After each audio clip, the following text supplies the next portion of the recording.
authors. I'm Joanne Morrell, children's and young adult fiction writer and author of short nonfiction for authors. Thanks for joining me for the Hybrid Author podcast, sharing interviews from industry professionals to help you forge a career as a hybrid author, both independently and traditionally publishing your books. You can get the show notes for each episode and sign up for your free author pass over at the Hybrid Author website to discover your writing process, get tips on how to publish productively, and get comfortable promoting your books at www.hybridauthor.com.au. Let's crack on with the episode.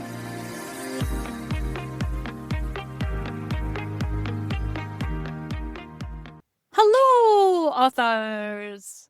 I hope you're all keeping well in whatever part of the world you reside and listen to the podcast in.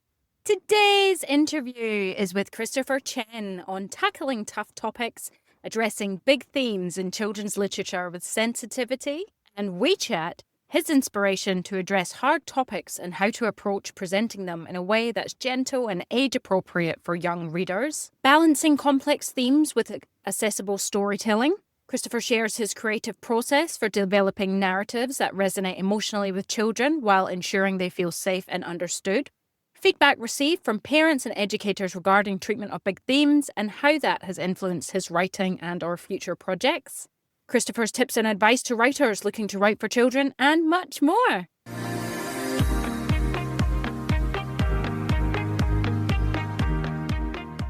So on my author adventure this week, I had a fun-filled weekend travelling through to Fremantle, which anybody who resides at Perth, Western Australia, or just in WA, Perth, knows that Fremantle is a great place, very creative. It's about an hour from where I reside, so it's a bit of a journey, but the drive's nice. It's a chance for me to listen to other podcasts. I could take the freeway, but I go the scenic coastal route. It's always lovely going to Fremantle. Very inspiring. I went for a grant writing workshop, which was run by Binni. Unfortunately, I haven't looked up her surname, but she is famous Sharon. That is her persona. She's a performer.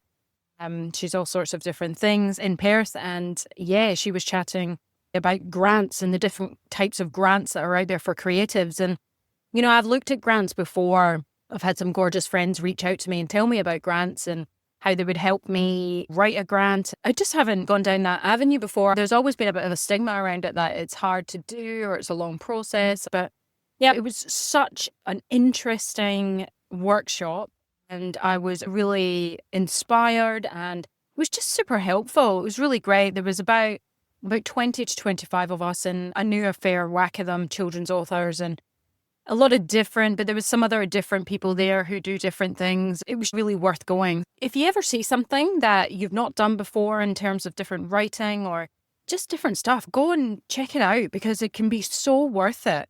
Everything I've ever gone to that I haven't done before has always been worth it. I've never gone to something and been like, well, I won't be doing that again. I've always found it really interesting, especially in the writing sphere. You can always learn a lot. You never know enough, and it doesn't matter if it's something that out of your industry as well can always be super helpful. So I've got ideas for a grant that I am planning on putting an application in, although the deadline for the specific grant finishes on May 15. So I'll keep you updated there to how we go, just based off Bonnie's teachings, and give it a go. I just think, why not? Give it a good go. I also travel back through to Fremantle again on Sunday for a book launch. So sci-fi, fantasy type middle grade fiction book by H.M. Waugh, The Surface Trials. Very Hunger-like games apparently, but less gore and blood and guts.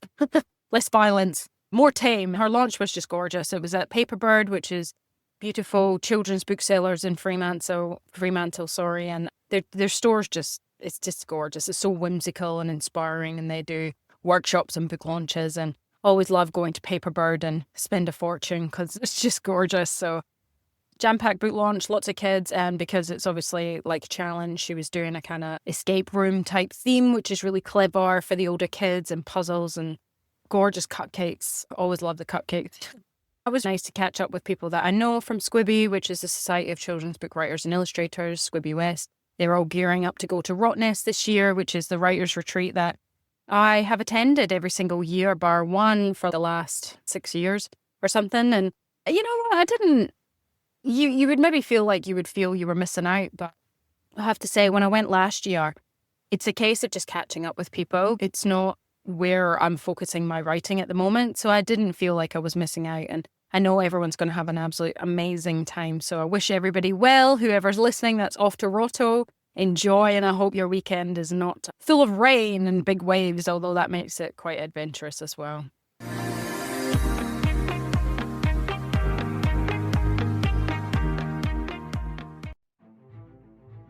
Thorn Creative, where beautiful websites for authors are brought to life. No matter what stage you're at with your writing, your stories deserve a dedicated space to shine. Whether you're just starting out or have a bookshelf full of bestsellers, your website is the hub of your author business, binding everything you and your books offer together. Thorn Creative can nurture all aspects of redesigning your old site or start afresh from the initial design. They can provide ongoing hosting and maintenance to marketing your books online, saving you time, money, and stress trying to wrangle your site yourself. An author website built by Thorn Creative can easily direct readers to your favorite retailers, your publisher, or simply set you up to sell to them direct. The options are endless. Thorn Creative have worked with many authors across all genres and know what goes into good, functional working author websites to sell books. Head on over to thorncreative.com.au/websites for authors to read author and publisher testimonials and to see what they offer and some of the sites they've created.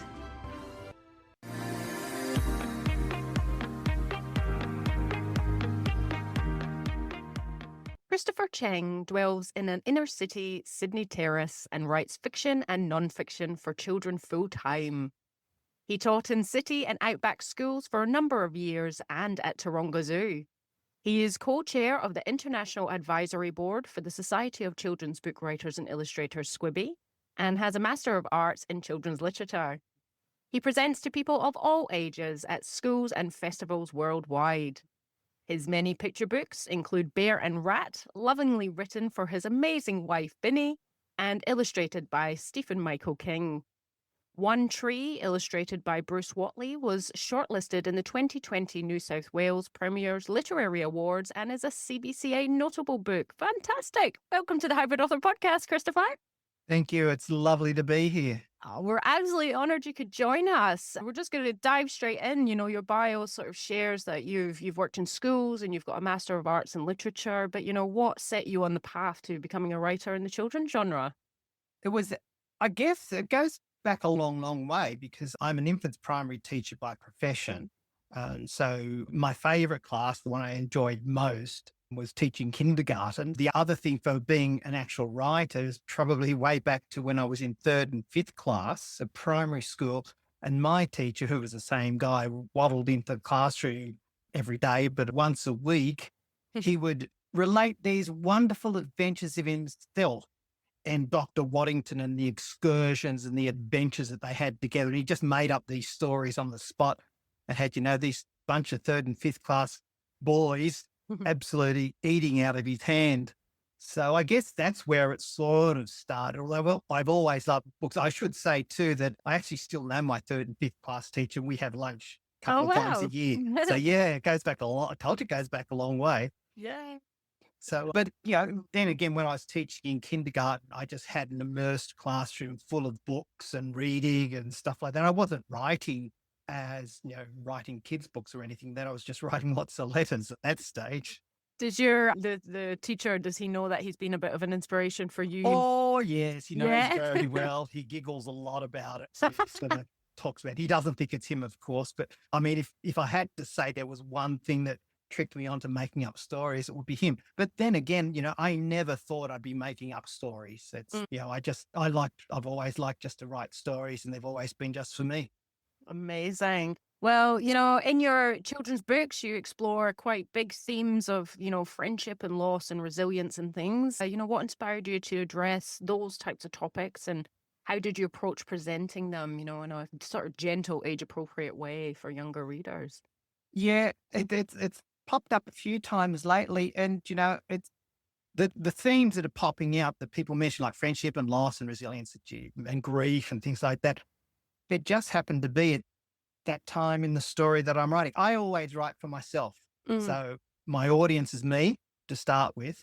And then, of course, it was my beautiful wife. And she would read absolutely everything I write. And then she would say, that's not good enough. The kids aren't going to understand that. Or she'd say, that's really good. Now send it on to whoever the editor was going to be or to my agent. But she was, very much a gatekeeper for me. But it was very much how I've always handled things is to write. I have copious notebooks. In fact, the others can't see, but I can show you. This is the sort of the notebooks that I have, these black and red ones. And you can see they're all tagged at the top and they're scribbled inside. If they've got a pink slip on the slide like this, well, that means it's a story that's being published or has been published and stuff like that. That's the actual original dragon folding, which is sort of the latest one that I've done. And that's all of those pages, they're stuck there together, clipped together. They're all the paperclip pages. So they're all my scribble notes and my story, the actual stories in there, the very first draft. So I only write in pencil and they're all in the book. And then I go back and rework them. And some of them nobody's ever going to see. Yeah, Some of them will just sit there. There's quite a few pink tabs. And I think that's book number 19. Amazing. Wow. That's such an incredible journey. So tell us about the new book, Dragon Folding. Yeah, dragon folding. It's sort of, I didn't realize it at the time, but my wonderful editor pointed it out to me. It's sort of a follow-on from Bear and Rat, even though they were different illustrators. It's sort of where Bear and Rat was my story for myself to work out what I was going to cope with, what we were going to cope with when my wife got sick. So going through that was Bear and Rat, and all the questions that, I was asking are the exact same questions that a 4 and 5 and 6-year-old are asking. And that's, that's probably my brain that stopped growing at 14 years old and stuck there. With dragon folding, it's sort of that next level on with the old man and the young boy. And the old man sort of happens to be me, and the young boy sort of happens to be my godson across the road, who was living at that stage across the road. It's sort of, how the old man gets into his own cocoon and stays within his shelter and doesn't do very much at all and just stays protected in his own environment. The boy in the story, Evan, who is actually my godson, pulls him out of this shell that he was caught in. That's why it's sort of the follow-on book for Bear and Rat. It actually came about because when I was going through a really rotten time, riding this roller coaster that you keep riding after something like this has happened, I was going around to the coffee shop with the family and we were having lunch, I think it was. And of course, Evan being our godson and being so close to them, he's holding my hand, as they all have done, the 3 boys through their various ages. He was holding my hand and walking around. And he had a Lego model in the other hand of a dragon, I will add. Oh, wow. And he dropped it. And he said to me, you can do it. You can fix it. Chris, you can fix it. And I said, no, I can't. I can't fix it. It's not what I can do. And he said, yes, you can. Yes, you can. Yes, you can. And it wasn't a pester. He did say it. So we went back to the house afterwards and after lunch, because they were really wonderful to me and still are wonderful to me, looking after me and things like that. And we sat down and we didn't rebuild the model, but we re-dragoned his dragon. So, it was a bit of a different dragon. In fact, the amazing thing is that when I write a story, as I said, nobody knows about it till I've written it. Not my agent, not my publishers, nobody knows. My wife would be the first sight of it. So I finished the story. So he didn't know I was writing about him. The family didn't know I was writing about them either in the book. And when I got the copy and I was down where they live now a couple of weeks ago, I gave it to him. And he's sitting there with his younger brother reading, because they're avid readers. And he starts reading this picture book. And he's 11, by the way, now. So he starts reading this picture book to his younger brother. And he comes across to his name that's in the book. He says, oh, that's me. It's my name. Oh, and wow. That was, the exclamation just went through, and everybody, because the rest of the family's around, of course, listening to the reading. Yeah, so that was a really wonderful, wonderful thrill for me to see his reactions, to see the family's reaction. And also, for my neighbours too, because most of the names in Dragon Folding of people who were nearby or very close, all my neighbours. because they've helped me through this journey that I'm riding now. So it was sort of my way of thanking them, and it freaked some of them out too. I bet. Oh, no, that's gorgeous. Absolutely fantastic. So do you have, you've got a fair few books. Have you got a perfected creative process, or is it quite different each time? And get our gun Let me approach. see what day of the week it is. Every book is different. I have my office time when I do things, when I do officey work attached to writing kids' books. I have afternoon time when I do other things like house maintenance and housework and things like this. So it's sort of like a job, but that doesn't mean that I don't write outside of those times or anything like that. Because most of these stories, like Dragon Folding or a new one that I worked out the other day, they might come while I'm asleep. I'll wake up. In fact, the other night I got up at 3:00 in the morning and wrote a new story down that's going overseas. So it's just the way it happens. I mean, they're going to do it, but I've got to fix it all up and everything like that. So that's fine. I've been thinking on it for about 3 years though. So Wow. nothing happens instantly. They're all Yeah. things that I've worked out over a long, very long time. The one I've got coming out in the States is 10 years thinking, 10 years in the development process, whereas other ones, just happen to be a little bit faster. The only thing that's similar with everything is that I scribble them down into this notebook that I was showing you, and that's where the original first copies, the first drafts are. And then, I might even write the first version of it out in the notebook on the opposite side, because there's a lot of blank pages in these books. But that's for developing the story and things like that. The rest of it then goes onto the computer, and I work through 3 or 4 or 25 or 26 or 100 drafts. Wow, yeah. No, it sounds like quite a creative, organic approach that you follow. So get whatever comes to you down, and then I guess the themes maybe appear to you after you've worked out what the story is. I mean, I don't set out to write a book about abandoned trees. I don't set out to write a book about grief. I don't set out to write a book about friendship.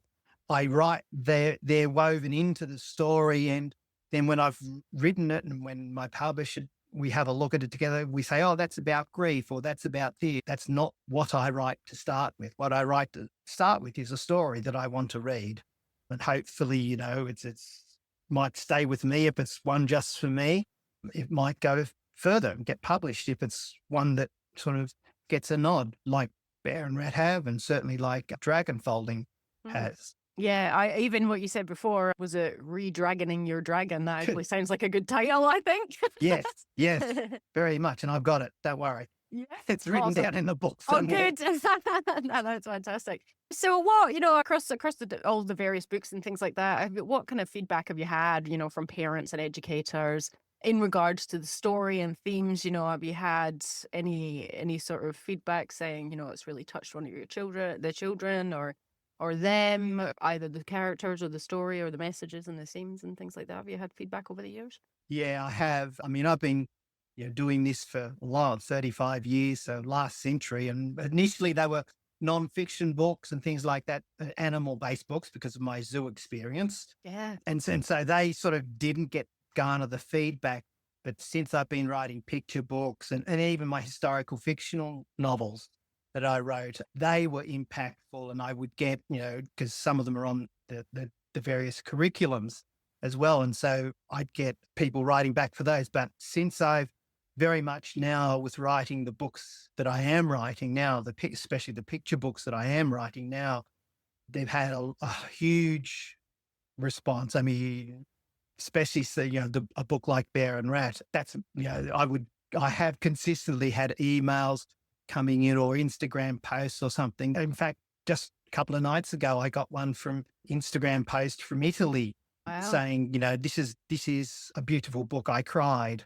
But it wasn't to me, it was to their audience that they just happened to put my Instagram handle on it as well. So, so I know that's hit. I know it's hit a lot of notes because I gave it to a colleague of mine a couple of weeks ago, and he took it home and read it and gave it to his wife. And he said there was silence in the house for 10 minutes. So it's things like that. I've had a lot of people, quite a few, so not a lot, but I've had, quite a few people say to me, this is the story we wanted to tell.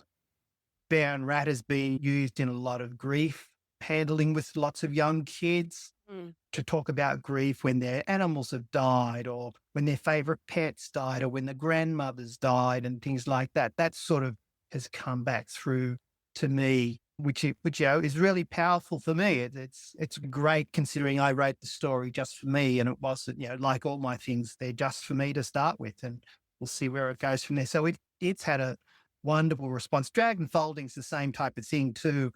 A couple of people send me notes and say, this is a beautiful story, this old man, and I feel like this old man sometimes. So it's really, it sort of gives you it just gives you another spark, and it gives you another rush as this comes through, and especially with something like dragon folding. Again, it was when I was talking with my wonderful editor about it, we were just chatting about how it was going through and why it happened. And I've written before in a few places about it, that it's not an old person's book. It's not a young person's book. It's for both groups and the people in between of all the different ages. I want young people to see that there are older people in their orbit who really are there, who really want to help, who might be crusty, who might be grumpy and might be comfortable and set in their own ways. But if you break through that, you'll get to harness their intelligence and harness their friendship, and they'll be there for somebody that you can always rely on. But on the same page, it's for older people too, to realize that, well, those young kids aren't so bratty, and those young kids are really wonderful, and they're going to help me on a journey that I'm on. So that's what happens. No, that's amazing, and it's very special. And I think I agree with how you do it, like writing for yourself first, and then other people connect with it, because there is advice out there. You think of the reader and you write for them, but I just think you've got to enjoy what you're doing and connect with it first, I think, and then maybe find those people or give them a thought. Yeah, most definitely. I mean, you've got to love. I've always said you've got to love what you do. I mean, I do love what I do. I've got the best job in the world, and I think I've said that for the last 35 years, even when I was working at the zoo.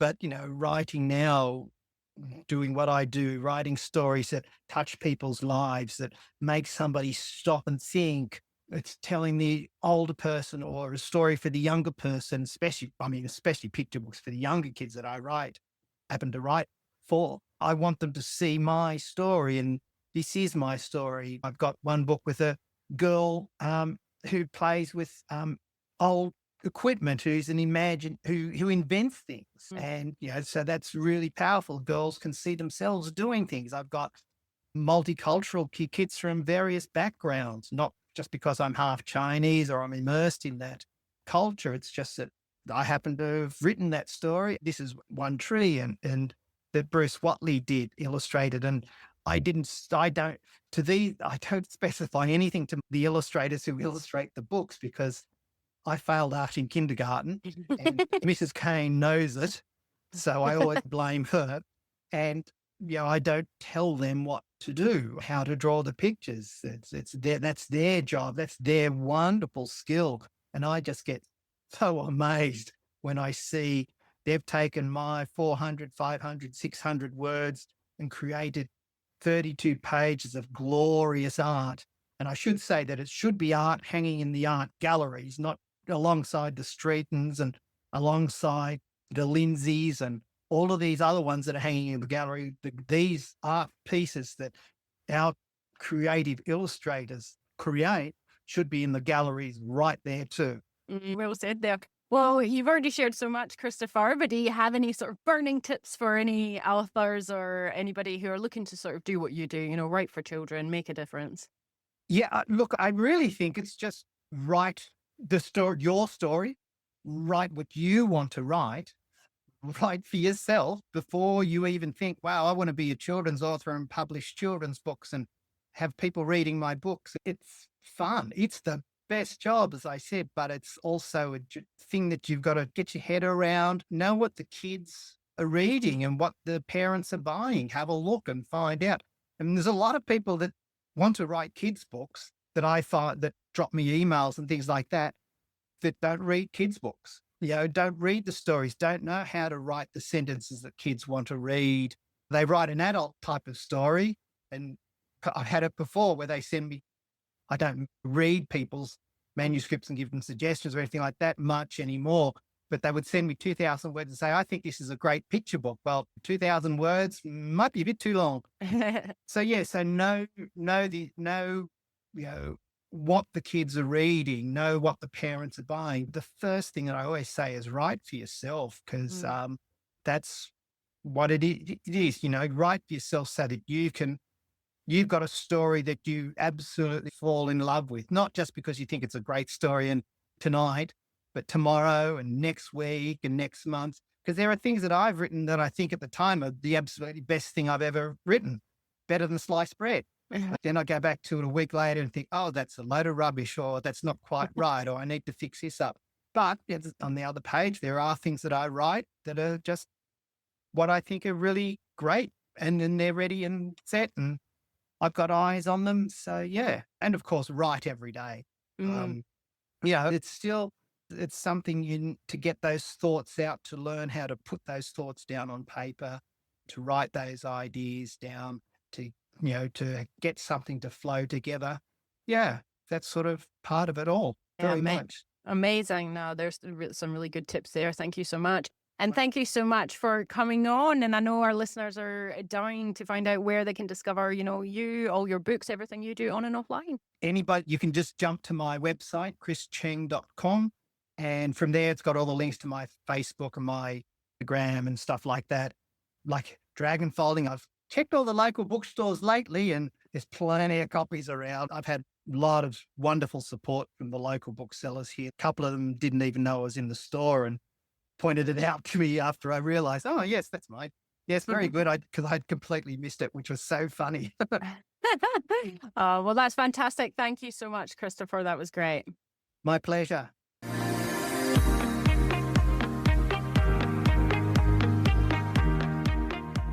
So there you have it, folks. The truly enchanting Christopher Cheng. Next time on the Hybrid Author podcast, we have Joanne Merrick on empowering readers to make informed decisions. Joanne Merrick offers over 25 years of global experience in helping individuals and organizations thrive. She has delivered transformative leadership programs across 5 continents and 22 countries, combining her expertise in neuroscience with a passion for building management and leadership capabilities. As founder of The Leadership Recipe, Joanne designs impactful programs that enhance communication, emotional intelligence, and team performance. Her global perspective, shaped by living in Australia, Hong Kong, and now the USA, draws on her leadership roles at major organizations like Deloitte, Amazon, and Juniper Networks. This diverse background fuels her fresh, practical approach to leadership development. In her debut book, Game On, Is Management Your Best Career Play?, Joanne empowers readers to make an informed decision about stepping into a management role. So that's coming up next. I wish you well in your author adventure this week. That's it for me. It's bye for now.